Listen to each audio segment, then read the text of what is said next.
नमस्कार. आजच्या या भागातील सर्व माहिती ही ऐतिहासिक दस्तऐवज, ग्रंथ, कादंबऱ्या यांच्या आधारावर घेतली असून हा भाग स्वराज्याच्या सर्व ज्ञात अज्ञात मावळे व छत्रपती शिवाजी महाराज यांच्या चरणांवर समर्पित करत आहोत. यातील मांडणीतून कोणताही समुदाय, उपासना पद्धती, चालीरीती, प्रथा परंपरा यांचा उपमर्द अथवा अवमान करण्याचा कोणताही हेतू नाही. छत्रपती शिवाजी महाराज की जय. काळ होता 1665चा.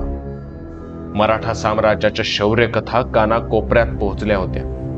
पुण्यात शास्ताखानावर झालेल्या आश्चर्यकारक हल्ल्याने मुघलांचा दरबार हादरला होता. कुछ मरट्टे आए और एक रात में मुगलों की इज्जत मिट्टी में मिलाकर चले गए अशी चर्चा झाली होती. त्यानंतर 1664 साली छत्रपती शिवरायांनी सुरतेवर छापा मारून 3 वर्ष शास्ताखानाकडून रयतेवर झालेल्या जुलूम व नुकसानाची भरपाई वसूल केली. या सर्व गोष्टींमुळे व जसवंत सिंगाच्या पराभवामुळे औरंगजेबाचा संताप पुरता वाढला होता. त्याच्या क्रूर राजकीय धोरणांचा भाग म्हणून त्याने मराठ्यांचा बंदोबस्त करायचा व शिवरायांना उद्ध्वस्त करण्याचा निश्चय केला. अगर इस सिवा ने ऐसे ही तबाही शुरू रखी तो ये मुगलिया सल्तनत को बर्बाद कर देगा. अब इस दक्खन के चूहे को सबक सिखाना ही पड़ेगा, नहीं तो यह हमारा जीना हराम कर देगा. अब इस सिवा को निस्तनाबूद करने की कुछ ना कुछ तो तरकीब निकालनी ही पड़ेगी. शिवरायांचा बंदोबस्त करण्यासाठी त्याने आपल्या दरबारातला सर्वश्रेष्ठ सरदार निवडला, मिर्झा राजे जयसिंग. त्याने सोबत दिलेर खानाची सुद्धा मोहीम सोपवण्यासाठी निवड केली. सिवा ने इस सल्तनत मुगलिया की तौहीन की है.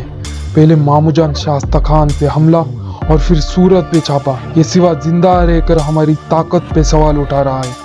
मिर्जा राजे, आप जैसे वफादार को और दिलेर खान को उस सिवा को निस्तनाबूद करने की मुहिम सौंपी जाए, ऐसा हमने फैसला किया है. गुस्ताखी माफ जहाँपना. शिवाजी बहादुर जरूर है, लेकिन वो सिर्फ अपने लोगों का भला चाहता है. उसकी लड़ाई मुगल सल्तनत से नहीं बल्कि उसके स्वराज के लिए है. और आप जैसा कहे हुजूर, मैंने आपका नमक खायो है. आपके हुक्म का मैं अवश्य पालन करूंगा. अगर शिवाजी से सामना हुआ तो कोशिश करूंगा कि युद्ध से पहले उससे बातचीत हो सके. जहापना, मिर्जा राजा जी की नरमी कहीं हमारे मुहिम में रुकावट ना बने. सिवा को खत्म करना ही होगा. उसकी बहादुरी नहीं, उसकी बगावत देखनी चाहिए हमें.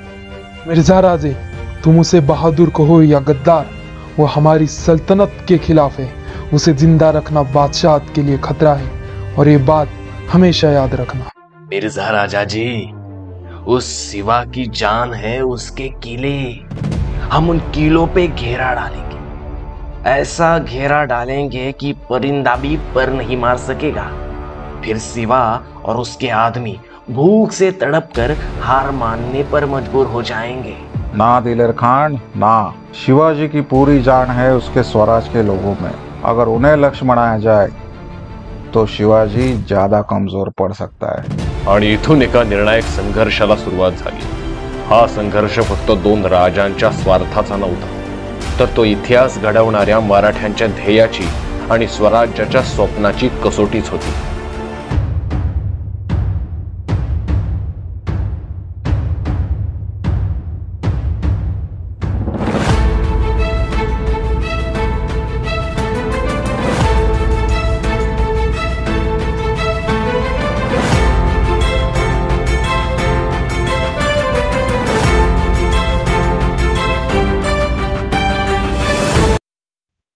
सोळाशे 65 साली औरंगजेबाने मिर्झा राजा जयसिंग व दिलेर खान यांना सुमारे 70,000 फौजेसह मोहिमेचे नेतृत्व सोपवले. मिर्झा राजांनी मोहिमेचे नेतृत्व स्वीकारले. मिर्झा राजांना हे ठाऊक होते की छत्रपती शिवराय हे त्यांच्यासाठी फक्त बंडखोर नव्हे, तर प्रजेसाठी लढणारा एक पराक्रमी राजा आहे. शिवरायांचं स्वराज्याचं स्वप्न हे त्यांच्या ध्येयाने प्रेरित होतं, हेही मिर्झा राजे जाणून होते. मिर्झा राजांच्या फौजेत कुतुबुद्दीन खान, उग्रसेन कछवा, गाझी बेग यांसारखे अनेक युद्धकुशल सरदार होते. तोपखान्यावर रूम देशाचा निकालियो मनुची म्हणून गोरा तज्ञही होता. हम किसी आम दुश्मन से नहीं बल्कि एक चालाक और बहादुर योद्धा से लड़ने वाले हैं. शिवाजी दिमाग से लड़ता है इसलिए हमें भी अपनी हर चाल सोच समझकर चलानी होगी। लेकिन मिर्जा जी, ताकत और हथियार से बड़ा कोई दिमाग नहीं होता। हम शिवा के हर किले पर कब्जा कर लेंगे। कुतुबुद्दीन खान, शिवाजी को हल्के में लेने की गलती ना करो। उसकी ताकत, उसकी प्रजा और उसकी चालबाजी में होए हमें हर कदम फूक फूक कर रखना होगा। मनु जी, हमें तुम्हारी तोहफों पर भरोसा है, लेकिन ध्यान रखना, एक भी चूक हमारी फौज के लिए महंगी पड़ेगी। मिर्झा राजांनी यशासाठी कोटी चंडी होम, 11 कोटी लिंगार्चन आणि अनेक अनुष्ठान करवले। संपूर्ण तळ मंत्रोच्चारांनी गुंजत होता आणि अखेर मिर्झा राजे जयसिंग यांनी आपल्या सर्व फौजेसह बऱ्हाणपूर गाठलं आणि शिवरायांवर चढाई करण्यासाठी एक ऐतिहासिक मोहिमेची सुरुवात केली। मिर्झा राजे जयसिंग बऱ्हाणपुराहून त्यावेळेसच्या औरंगाबाद शहरास दाखल झाले। त्या शहरास मिर्झा राजे 4 दिवस होते। त्यानंतर शहजादा मोहम्मद मुअज्जम याचा हुकूम घेऊन ते पुण्याकडे निघणार होते। मुअज्जम हा शास्ताखान परास्त झाल्यापासून दख्खनचा सुभेदार होता। मोगली झेंड्याखाली मिर्झा राजा जयसिंग त्यांच्या छावणीत शिवशत्रू गोळा करण्याच्या तयारीला लागले होते। त्यांनी चंद्रराव मोऱ्यांच्या भाऊबंधांना छावणीत बोलवण्यासाठी खास माणसं पाठवली, पण इतक्यावर ते थांबले नाही। अफजल खानाच्या मुलाला फाजल खान यालाही एक खलिता पाठवला, ज्यात लिहिलं होतं की तुझ्या वडिलांचा रक्ताचा सूड उगवायचा असेल तर मोगली छावणीत हजर हो। शिवाजीच्या अस्तित्वाचा शेवट करण्याची आता वेळ आली आहे। मात्र या कटाची खरी धग वेगळीच होती। अफजल खानाच्या मृत्यूचा सूड फाजल खानापेक्षाही मिर्झा राजांच्या मनात अधिक तीव्रतेने पेटला होता। ज्या शिवरायांच्या धैर्याचं मनात कौतुक होतं, त्यांच्याच विरुद्ध आता रणनीती आखण्याची वेळ त्यांच्यावर आली होती। त्यांच्या डावपेचाचा कळस म्हणजे औरंगजेबाकडे अत्यंत गुप्तपणे पाठवलेले अर्ज। फारसी भाषेत लिहिलेल्या अर्जातून मिर्झा राजांनी जणू एक आग पेटवली होती, जी स्वराज्याला खाक करण्याचा मोगली कट दर्शवत होती। मिर्झा राजांच्या छावणीत कटकारस्थानांची वादळ उसळत होती, बदल्याच्या ज्वाळा पेटत होत्या आणि स्वराज्यावर मोगली सत्तेच्या क्रौर्याचा आघात होणार होता। पण शिवरायांसमोर उभ्या या वादळालाही तोडीस तोड झुंज द्यायची वेळ येणार होती। महाबळेश्वर येथे उदंड दानधर्म केल्यानंतर जिजाऊ आऊसाहेब राजांच्या सवेर राजगडावर परतल्या होत्या आणि या शांत वातावरणात एका धक्कादायक बातमीने हादरवून टाकले। नजरबाजांनी बातमी आणली, ज्याने प्रत्येकाच्या काळजाला धडकी भरवली। राजा, तो मिर्झा राजा जयसिंग 70,000ची फौज घेऊन सांगते तो दिलेर खान पठाण आणि त्याबरोबर 5,000 पठाण औरंगाबादेस मुक्काम करून आहे ती, आणि तो थेट स्वराज्यावर चालून यायचं पाहते। या बातमीने राजगडावर सर्वांना चिंताग्रस्त केले आणि काळजीत पाडले। पंतांनी परिस्थितीचं गांभीर्य ओळखले। राजे अफजल खान आणि शास्ता खान हे बेसावध आणि गर्विष्ठ होते, पण जयसिंग राजपूत आहे, तो दगाबाजी करणार नाही आणि त्यांचं सैन्यही अमाप आहे। त्यांच्याशी काही परस्पर वाटाघाटी करावी असं मला वाटते। सदरेवर एकच शांतता पसरली। पंतांचं म्हणणे ऐकून राजांच्या नजरेत ठामपणा चमकला। बस, नुसता जयसिंग येतोय हे कळताच आमचे मुत्सद्दी हादरतात, शत्रूला पाहण्याआधीच सल्ल्याची भाषा करतात। श्रींच्या स्वराज्यातल्या तलवारी इतक्या कमजोर नाहीत, निदान शत्रूला पाहू तरी, सल्ला जातो कुठं? शिवरायांच्या नजरेत एक सावधपणा व परिस्थितीचं गांभीर्य दिसत होते आणि एक ठामपणा सुद्धा। या वातावरणात जिजाऊ आऊसाहेबांचा धीराचा आवाज घुमला। शिवबा मिर्झा राजांना तोंड देणार, ते कुठल्याही शत्रूपेक्षा वेगळे आहेत, त्यांचा सामना सोपा नाही। होय आऊसाहेब, मिर्झा राजे येत आहेत त्यांच्या फौजेसह। पुणे सुप्यातल्या फौजा मिळाल्या तर त्यांचं बळ लाखांवर पोहोचेल। आम्हास त्यांची ताकद ठाऊक, त्यांची निष्ठा, त्यांचं राजकारण आणि त्यांचा अनुभव सगळं माहीत आहे। पण आऊसाहेब, त्यांच्याबरोबर दिलेर खान, तो काळ्यात तेंडव्यासारखा आहे। त्याच्यावर विश्वास ठेवणं म्हणजे स्वतःला फसवणं। शत्रुबलाची माहिती असावी, पण ती स्वतःला नामोहरम करण्यासाठी नाही। मिर्झा राजे अद्याप पुण्यात पोहोचायचे आहेत, त्यांच्या पुढच्या चालीवर नजर ठेवूनच मग आम्ही आमची चाल खेळणार। श्री समर्थ आहेत, स्वराज्याचं ओझं त्यांनीच उचललं आहे आणि आमच्या समशेरीवरचं तेजही कायम आहे। या शब्दांनी राजगडावर भीतीचं सावट दूर झालं। शिवरायांच्या ठामपणामुळे सभेतल्या प्रत्येकाच्या काळजात नवचैतन्य संचारलं। मिर्झा राजे आणि दिलेर खान कितीही बलाढ्य असले तरी शिवरायांच्या धैर्याच्या, युक्तीच्या आणि निष्ठेच्या पर्वताला ते गडगडवू शकणार नव्हते। राजांनी साऱ्या गडांना ताकीदपत्रे पाठवली, धान्य, दारू गोळा भरून घेण्याचे हुकूम दिले। नजरबाजांद्वारे मिर्झा राजांची हालचाल कळवण्याचा बंदोबस्त केला। मालवणच्या जंजिऱ्याला भेट देण्याचा राजांनी निर्णय घेतला। शिवबा गलबते मालवणास पाठवतात, काही बेत? आऊसाहेब, मिर्झा राजे मोठे राजकारणी आहेत, लढाई लांबणार, पण सुरतप्रमाणे सागरी ताकदही सिद्ध करायची आता वेळ आली आहे. मालवणच्या समुद्रात भगवे झेंडे लाटांवर डौलाने फडकले. राजांनी गलबतांवर पाय ठेवत आज्ञा दिली, नांगर उचला. सागरावर मराठ्यांचा भगवा फडकलाच पाहिजे. गलबते बसनूरच्या किनारपट्टीला भिडली आणि हाकाटी उठली, शिवाजी आला. संपत्तीची लूट सुरू झाली आणि मराठ्यांचा पराक्रम पुन्हा एकदा सिद्ध झाला. राजे मिर्झा राजे आणि दिलेर खान मोठ्या फौजेने शेत आहे. त्यांच्या तोफा, बंदुका, दारुगोळा अपार आहे. त्यांच्या डोळ्यासमोर एकच उद्दिष्ट आहे, स्वराज्याला संपवणे. पंत त्यांना वाटते की हे युद्ध दगडांच्या 4 भिंतींवर आहे. ते किल्ल्यांवर हल्ला करतील, प्रदेश जिंकतील आणि बंड विजेल. पण त्यांना काय ठाऊक की मराठ्यांचं बंड दगड धोंड्यात नाही, मातीरेतीच्या भूमीत नाही, तर प्रत्येक मराठी मनाच्या अंतःकरणात आहे. खरे आहे राजे, त्यांना अस्मितेचा अर्थ कळालेलाच नाही. त्यांच्या फौजा आणि आमिषांनी ते मने जिंकतील असं त्यांना वाटतंय, पण अंतःकरण कधीच बंदुकीच्या गोळ्यांनी जिंकता येत नाही. मनातले बोललात पंत. त्यांच्या तोफांमधून पडणाऱ्या गोळ्यात फक्त शहीदांच्या पवित्र देहांचा मागमूस राहील, पण अस्मिता नव्हे. त्यांना हे समजतच नाही, हे बंड स्वराज्याच्या रक्तात आहे आणि आत्म्यातही. राजे, आपणास ठाऊकच आहे की मिर्झा राजे राजकारणात पारंगत आहे आणि तो दिलेर खान तर जंगली तेंडव्यासारखा. त्यांच्या हल्ल्यांना आपल्याला सामोरे जावेच लागणार राजे. होय पंत, पण हे लक्षात ठेवा की मराठ्यांना जेव्हा लढायचं असतं तेव्हा आपलं बळ तोफात नाही, तर आपल्या मनगटात, बुद्धीत आणि स्वाभिमानात आहे. हे मिर्झा राजे आणि दिलेर खान त्यांना वाटतंय की मराठेशाहीला धूळ चारणं सोपं आहे, पण पंत त्यांना हे माहीत नाही की मराठा साम्राज्याला हरवणे म्हणजे वाऱ्याला बंदिस्त करण्यासारखं आहे. आपल्या स्वराज्याची धग आणि अस्मितेचे जाज्वल्य स्फुल्लिंग त्यांच्या तोफांच्या धुरातही विझणार नाही. शिवराय महालात आसनावर बसले होते. समोर कुडतोजी गुजर आणि पंत उभे होते. मिर्झा राजे आणि त्यांच्या अफाट फौजेची माहिती दिल्यावर राजांनी साऱ्या स्थितीचा विचार केला. मिर्झा राजांचा उमदेपणा, बुद्धिमत्ता आणि जय्यत तयारी हे सगळं समजून घेतलं. मिर्झा राजे पुण्याला दाखल झाल्याची बातमी शिवरायांना मिळाली. शत्रू पक्षाच्या तयारीचा भक्कम आढावा घेऊन स्वराज्याच्या सुरक्षेचा निर्धार अधिकच ठाम होत होता. पुरंदर किल्ल्याला वेढा पडण्याची शक्यता लक्षात घेऊन प्रत्येक गडावर प्राणशर्थीने लढण्याचे आदेश सुटले. महाराजांना आता क्षणही उसंती नव्हती. साऱ्या गडकऱ्यांना हुकूम सुटला आणि राजे स्वतः पुरंदरवर जाण्यास निघाले. सकाळच्या प्रहरी भगवा ध्वज अभिमानाने फडकत होता. महाराजांच्या आगमनाची बातमी सर्वत्र पसरली होती. महाराज तेजस्वी डोळ्यांनी व व्यक्तिमत्वाने गडावर आले. मुरारबाजी देशपांडे व त्यांचे सवंगडी स्वागतास हजर होते. मुरारबाजी देशपांडे शिवप्रतिष्ठेचे प्रतीक, डौलदार देह, पोलादी स्नायू आणि डोळ्यात स्वराज्यासाठी ज्वलंत ध्येय. चेहऱ्यावर रणांगणातील झळांनी पडलेल्या खुणा, पण तरीही त्यातून दिसणारी प्रखर ऊर्जा. त्यांच्या उग्र मिशा जणू शत्रूच्या काळजाचा थरकाप उडवण्यासाठीच असाव्यात अशा. जिथे मुरारबाजी उभे तिथं शत्रूचं जाणं म्हणजे मृत्यूलाच मंत्रण देणं. मुरारबाजी, मिर्झा राजे आणि दिलेर खान आपल्या पारिपत्यासाठी रणांगणात उतरले आहेत हे आपण जाणता.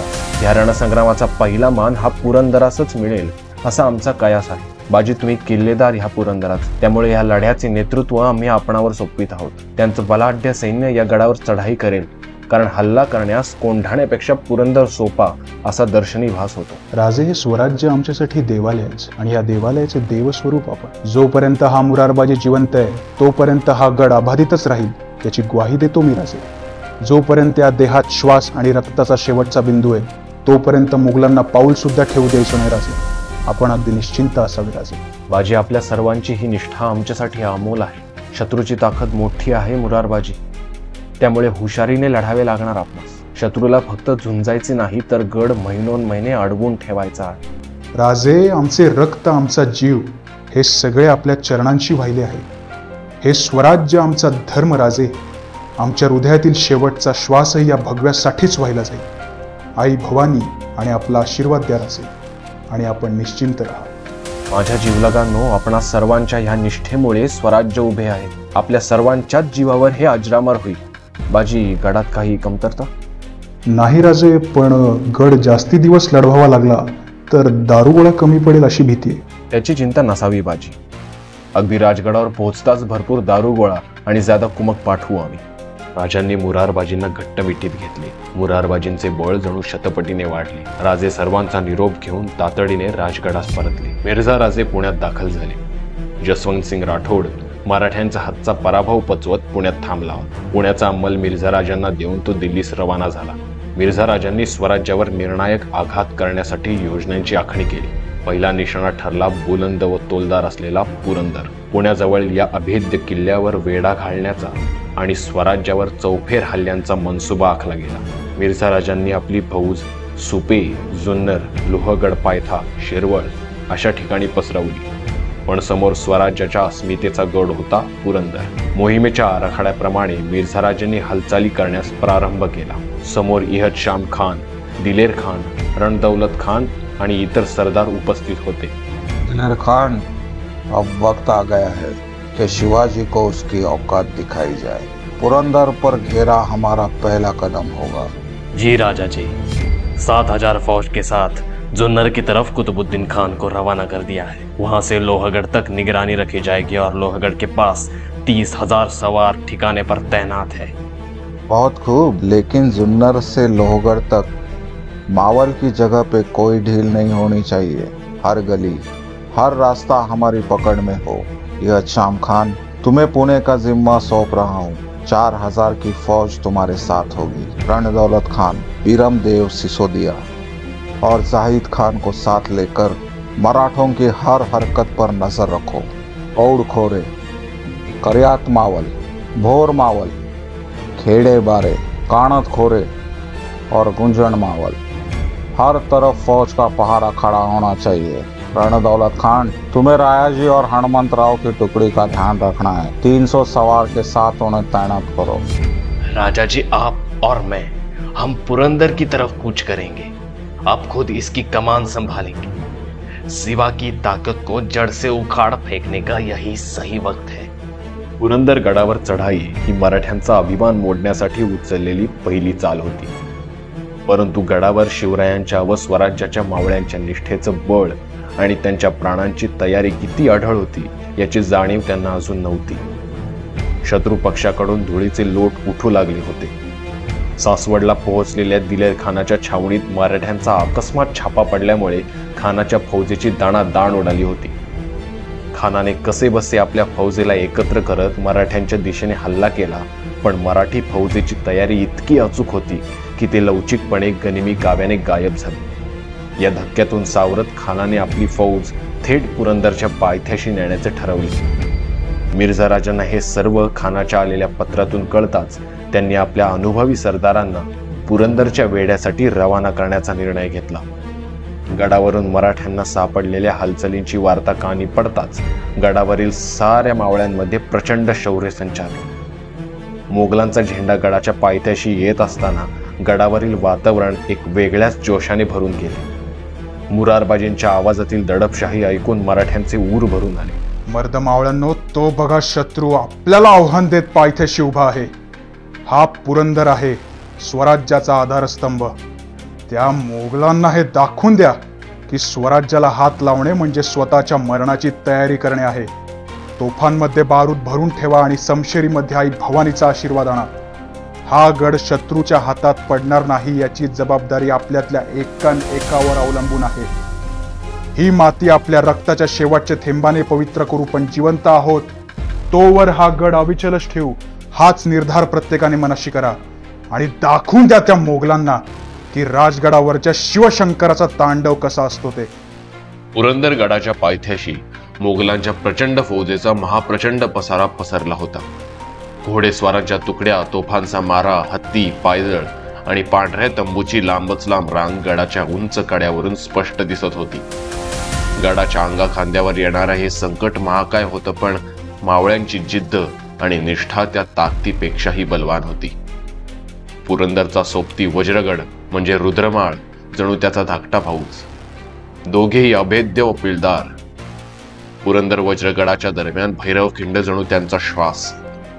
आज मात्र गडाच्या परिसरात मोगलांचा प्रचंड गाराडा पडला होता. पुरंदरावर काही हजारच्या सुमारास फौज फाटा तर वज्रगडावर अवघे 300 मराठे झुंजणार होते.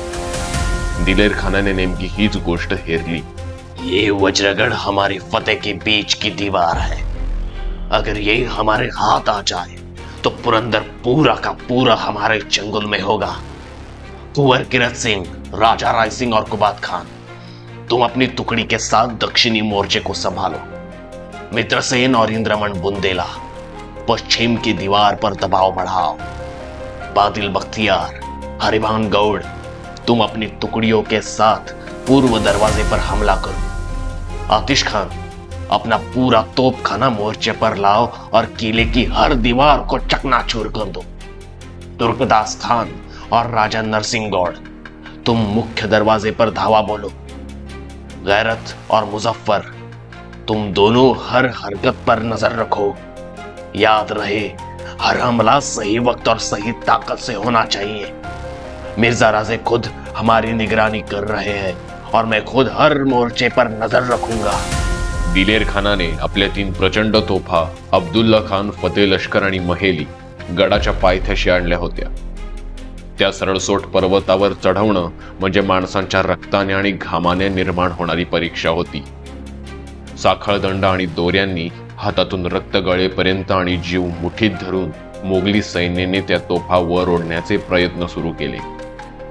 वरून मराठे प्रखर हल्ल्यांचा मारा करत होते.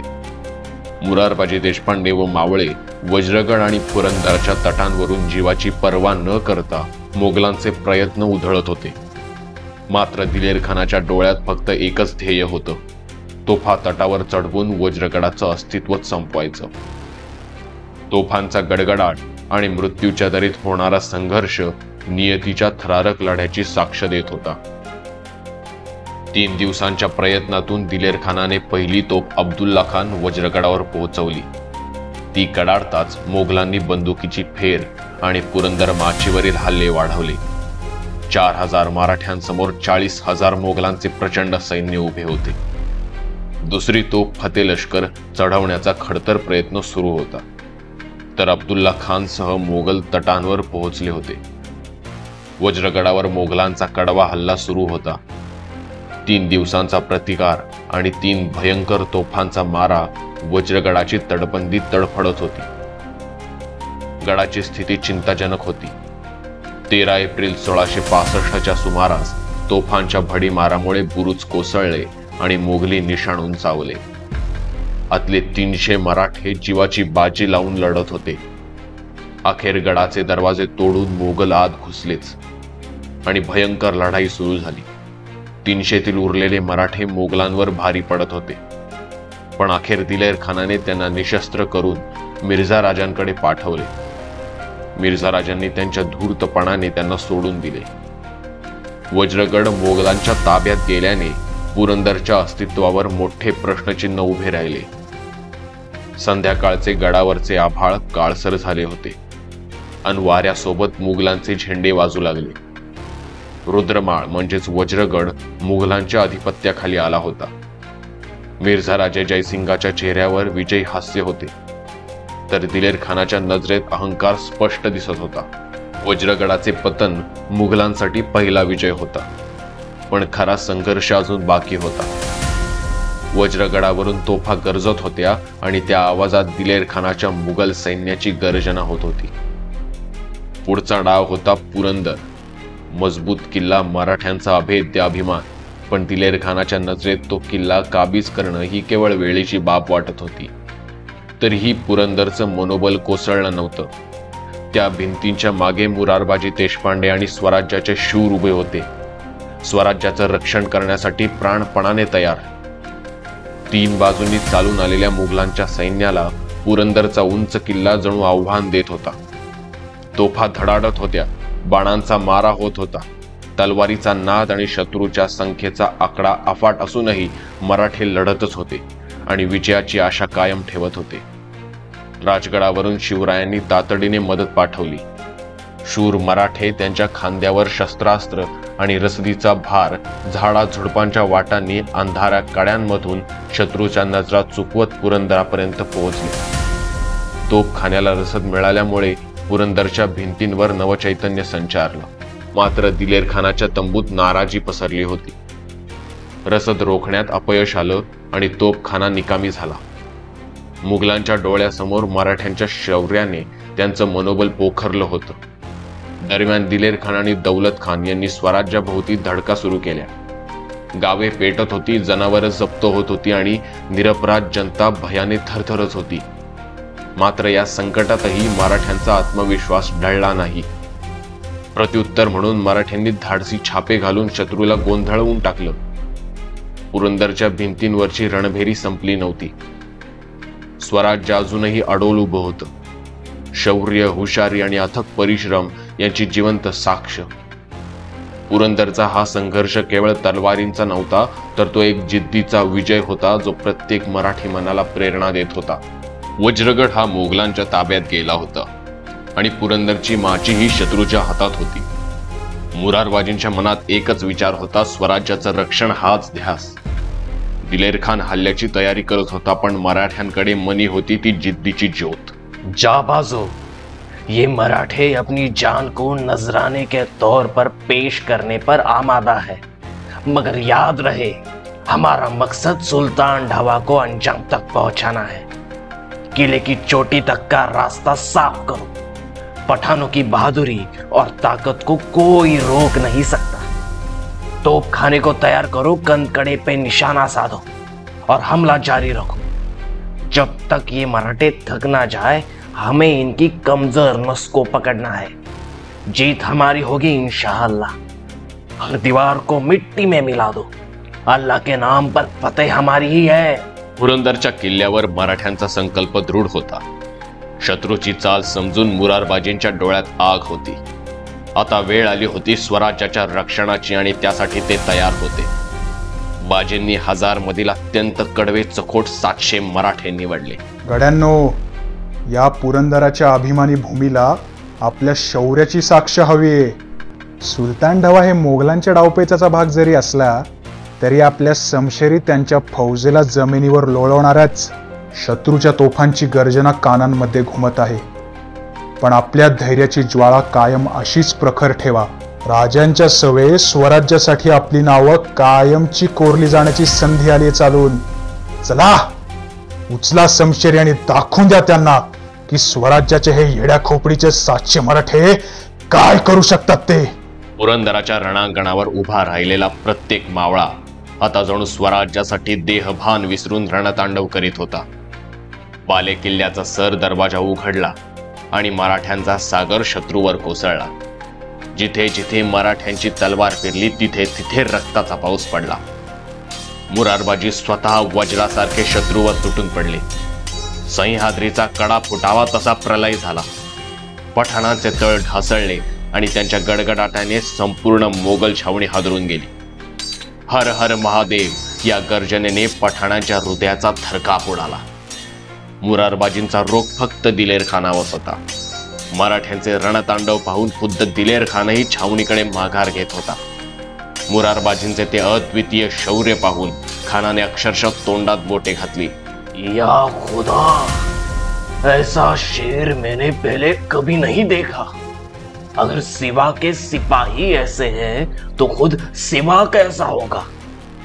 ऐ जाबाज, तुम्हारी तलवार और बहादुरी ने मुझे हैरान कर दिया है. मेरे साथ चलो, हम तुम्हें इज्जत देंगे और तुम्हारा नाम पूरी सल्तनत में बुलंद करेंगे. अरे अरे, ऐसा जौहर सिर्फ बादशाह के दीवानों के काबिल है. सोच लो बहादुर, सोच लो. दिलेर खानाचे हे शब्द ऐकून मुरारबाजी भयंकर संतापले. अपमान, मुरारबाजींच्या निष्ठेचा भयंकर अपमान होता तो. हे खान, तुझ्या इनाम बक्षिसांची आमिष आम्हाला देऊ नकोस. अरे कोण कुठला तू आणतो तुझा बादशाह? इकडे राजगडावर बसलाय तो आमचा देव, आणि तो देव त्याच्या भक्तांना त्याच्या गळ्यातील कवड्याच्या माळेसारखं जपतो.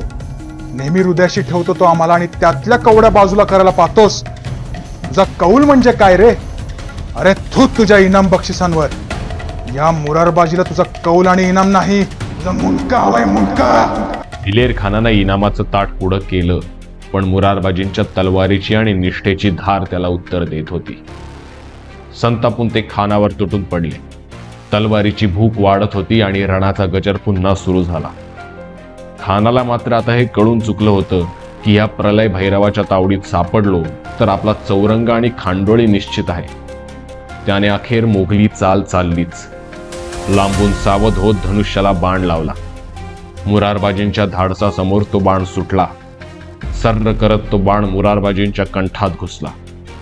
शौर्याची ती मान खाली गेली, पण या रणभैरवाच्या देहाचा वेग इतका की बाण कंठात शिरून सुद्धा 2-4 हाशम त्या वेगात चिरले गेले.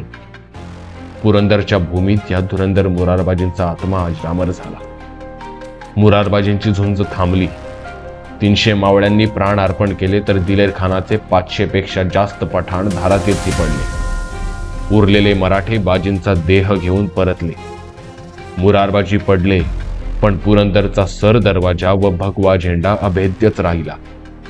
मावळे मंडळी खानासमोर वाकायला तयार नव्हती. महाराजांनी शिकवले होते की म्होरक्या पडला तरी पळायचे नाही. एक पडला तर दुसरा उभा करा, पण झेंडा खाली येऊ द्यायचा नाही. अवघे 700 मराठे 25-30 हजार शत्रूंवर तुटून पडून सुलतान ढाबा उधळून लावला. खानाला मराठ्यांचा उग्र प्रतिकार अनुभवायला मिळाला. 2 महिने उलटून गेले तरी गड काही त्यांच्या ताब्यात आला नाही. मराठ्यांचं शौर्य, धैर्य आणि चिवटपणा पाहून खान चिंतेत पडला. स्वराज्याच्या एका गडासाठी इतका संघर्ष तर सगळे गड जिंकायला किती काळ लागेल. राजगडावर मुरारबाजी देशपांड्यांच्या युद्धात कामी आल्याची वार्ता पोहोचली. राजांचे मन अत्यंत दुःखी झाले. त्यांना ती शेवटची भेट डोळ्यासमोर आली आणि बाजींचा तो स्वराज्य निष्ठेने भरलेला देह. जगदंब, बाजी ही तुमच्यासारखी रत्ने आहेत म्हणून हे स्वराज्य अजरामर आहे. तुमची ही निष्ठा, त्याग, शौर्य ह्यामुळेच स्वराज्य सर्व अडथळ्यांवर मात करत आले आहे. तुम्ही व सर्व मावळे जणू भारी मनसुब्याची दुधारी तलवार. खानाच्या फौजेत विजेसारखा हलकल्लोळ उडवला, पण मग आज त्याच विजेसारखा गुप्त का झाला? अहो, एक वेळ गड गेला तर पुन्हा जिंकता येईल, पण आपल्यासारखी अनेक स्वराज्य रत्ने एकदा गळाली की त्याऐसी कुठून पुन्हा गवसणार ह्या मातीस? शिवरायांच्या हृदयात मुरारबाजींच्या व त्यांच्या सर्व मावळ्यांच्या बलिदानाची जखम कायम राहणार होती. पण त्याच वेळेस एका नवीन अध्यायाची सुरुवात होणार होती. स्वराज्याच्या उभारणीसाठी आणखीन एका संकटाची छाया व मानसिक तणावाची लढाई सुरू होणार होती, ज्यामुळे इतिहासाला एक नवं वळण येणार होतं.